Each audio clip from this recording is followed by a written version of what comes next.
طالبانو ورونو د لوی دورې ټول کتابونه د احادیثو کتابونه دي او نن بحث په دې موضوع باندې کوو چې حدیث دا حجت او دلیل دا کنه.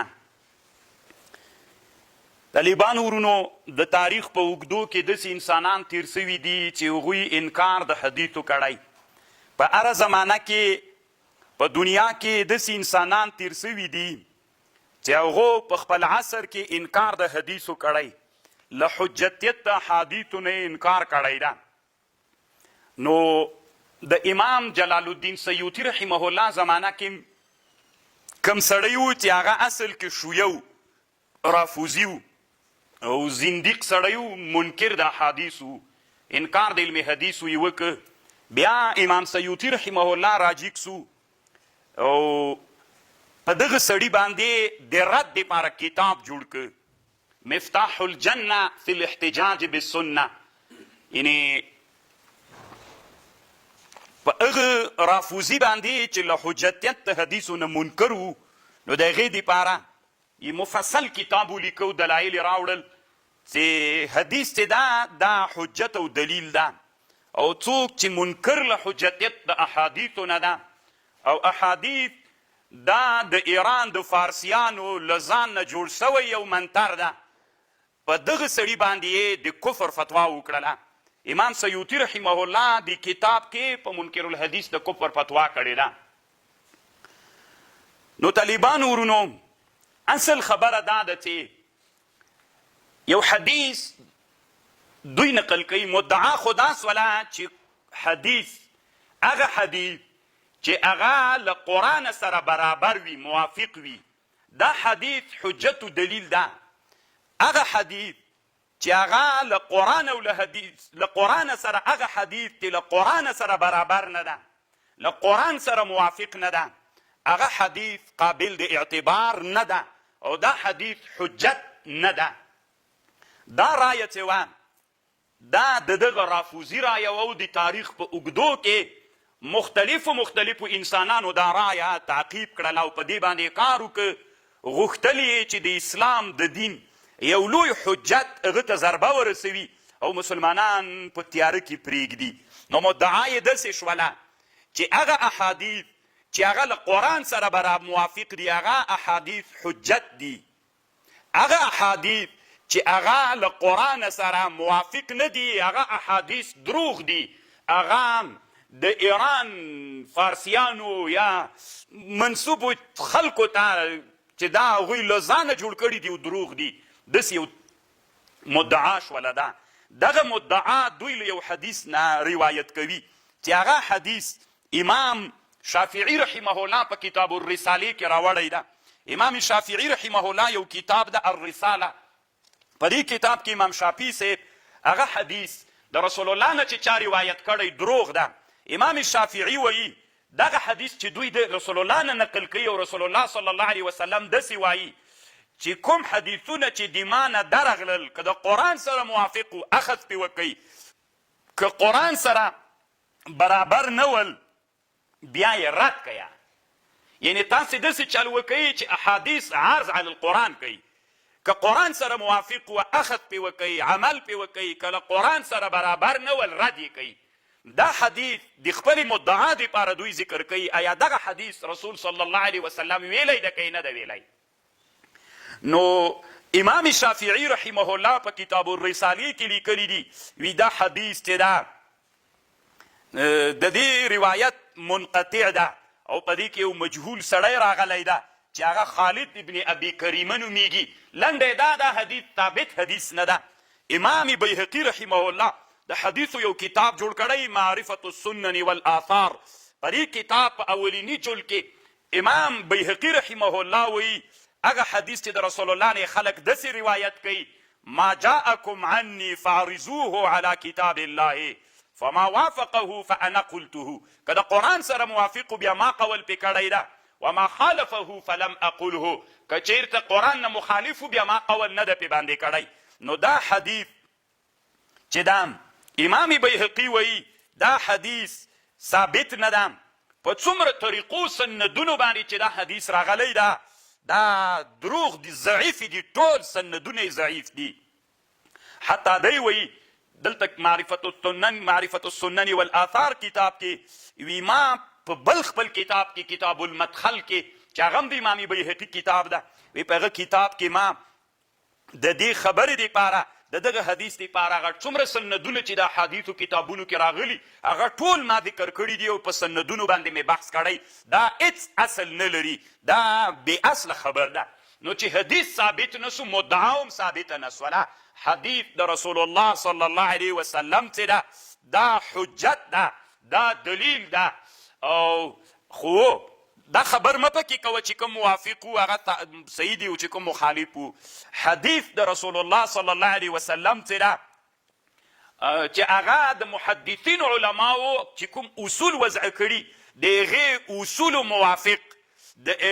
اصولو موافق دغه احادیث د رسول الله صلی الله علیه وسلم نه چې نقل سول او دغه اصولو مطابق صحیح حدیث ول دا حجت دي، که موافق ول که مخالف ول دا حجت دي. دا تقریبا اجماع د امت ته او له اجماع د امت نه انکار کول چې حدیث حجت نه ده. امام جلال الدین سیوطي رحمه الله یې د کفر فتوا کړې ده. امام سیوطي رحمه الله دلته یوه خبر کوي، فاعلموا وی پوه سئ رحمکم الله ان من انکر کون حدیث النبي صلی الله علیه وسلم قولا كان او فعلا بشرطه المعروف في الاصول حجة كفروا خرج عن دائرة الإسلام وحشر مع اليهود والنصارى أو مع من شاء الله من الفرق الكفرة. څوک چې له حجتیت احادیثو نه انکار کوي او له حجتیت احادیثو نه منکر وي نو دوی وي دا حشر به یې له یهودو نصرانیانو سره او هغه نورې کافرې ډلې چې هغه ډلې د کافرانو ډلې دي او له هغوی سره به الله عز وجل د دوی څوک کوي، حشر به یې ورسره کوي. نو طالبانو ورونو دا د امام سیوطي رحمه الله فتوا شوله چې دا سړی کافر ده څوک چې له حجتیت احادیثو نه منکر ګرځېږي. اوس طالبانو ورونو دا د دنیا عادت ده، مصارعه ده، صراع ده، ټوله زمانه د حق او د باطل مقابله روانه ده. هره زمانه کې داسې انسانان الله را پیدا کوي چې هغه انکار د حدیثو یا دین ته نورې اړې وراچوي. د دین د یو لوی رکن چې احادیث دي د هغې د انکار دپاره کار کوي.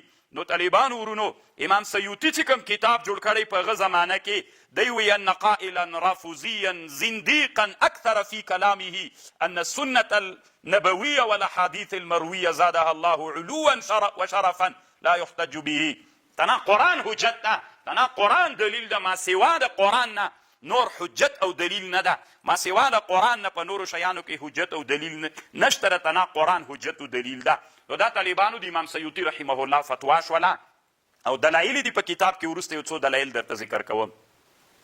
یو عالم دنیا کې تیر سوی علامه ابن الحزم نومیږي، هسې به یې نوم اورېدلی وي. علامه ابن الحزم الظاهري ډېر ښه عالم تیر سوی د اهل ظواهرو د علماو نه. د یو کتاب جوړ کړی الاحکام فی اصول الاحکام. په دې کتاب کې د یوه خبر لیکلې ده، هلته یې داسې یو خو یې په دغه حدیث بحث کړی چې دا کوم حدیث دوی د مدعا دپاره ذکر کوي. هغه حدیث چې تا ته راورسېد په قرآن یې عرض که، که له قرآن سره موافق وو اخذ پې وکئ، که له قرآن سره موافق نه وو رد یې کوي. اول خو دا د طالبانو ورونو چې دا حدیث د رد کړی دی وي دا هېڅ اصل نه لري. بل دی وایي د ده فتوا هم دا ده که چېرته دی وایي داسې یو سړی ولیده چې هغه داسې ویلې چې که قرآن کې کوم شی و هغه موږ منو، ما سوا د قرآن نه بل شی موږ نه منو. ابن الحزم وایي دا سړی کافر ده ځکه دا سړی له اجماع د امت مسلمه نه منکر سو. دی وایي لو ان امرأ قال لا نأخذ الا ما وجدنا في القرآن لكان كافرا باجماع الامه ولكن لا يلزمه. نو ښه که اوس یو سړی وایي چې موږ قرآن حدیث نه منو او په حدیثو کې تنا 114 یا 104 حدیث منو، نور بیخي منو نه، نو چې دومره اندازه ته د یو انسان خبر راورسېږي. طالبانو ورونو دا اسلام ته یوه لویه دسیسه ده. ګورئ په دې نږدې وختونو کې په دې سیمه کې الله بل داسې سړی را پیدا کړی و چې هغه منکر د حدیث و، خو ښه وه الله عز وجل دا بلا له منځه ویوړله.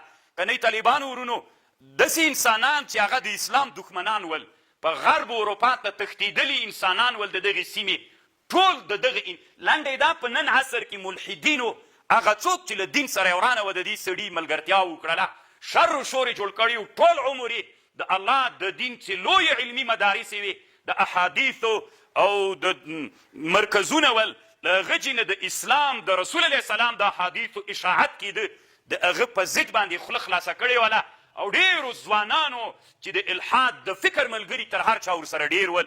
دا یو نه پټېدونکی حقیقت د طالبانو ورونو. که تاسې میډیا وګورئ، اکثره ملګري علما خو بیخي په صفر مرتبه کې ورسره ملګري ول، اکثره ملګري د الحاد د فکر ملګري ول، ملحدین خلک چې د اسلام سره یې ورانه وله، هغه دغې مسئلې ته زور ورکړه چې قرآن تنا کافي ده او دلیل ده، او حدیث چې دي د رسول صلی الله علیه وسلم دا حجت او دلیل نه ده، او حدیث هېڅکله دلیل ده نه، دا هسې ایرانیانو له ځانه جوړ کړي انسانانو ته یې شبهې وراچولې. نو زه به د ابن الحزم خبر درته نقل کم. طالبانو ورونو، علامه ابن الحزم وایي چې دا حدیث مونږ بیخي څنګ ته کوزه صحیح ده تنا قرآن حجت سو. نو بیا خو طالبانو د ماسپښین مونځ یو رکعت، سحر مونځ یو رکعته ده، اقیم الصلاة دلوک الشمس الی غسق الليل. نو بیا خو طالبانو یو رکعت مونځ ده په هغه کې.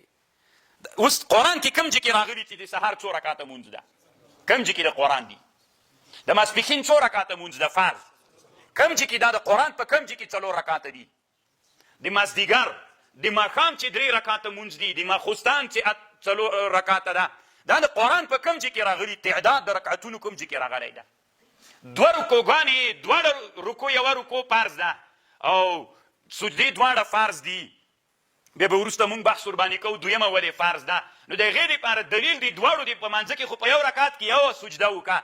دا دویمه سجده د قرآن په کوم ځای کې راغلې ده؟ نو بیا چې ته ویې چې حدیث حجت نه ده، نو بیا لمونځ خو یو رکعت مونځ باید وسي، ځکه قرآن کې اقیموا الصلاة راغلی، نو صلات خو په یو رکعت باندې اطلاق هم کېږي که نه، خو بیا د یو رکعت مونځ سي. ټول سهار مونځ هم یو رکعت وکړه، بیا د رکعتونو کې دا تعداد د کومه سوی ده؟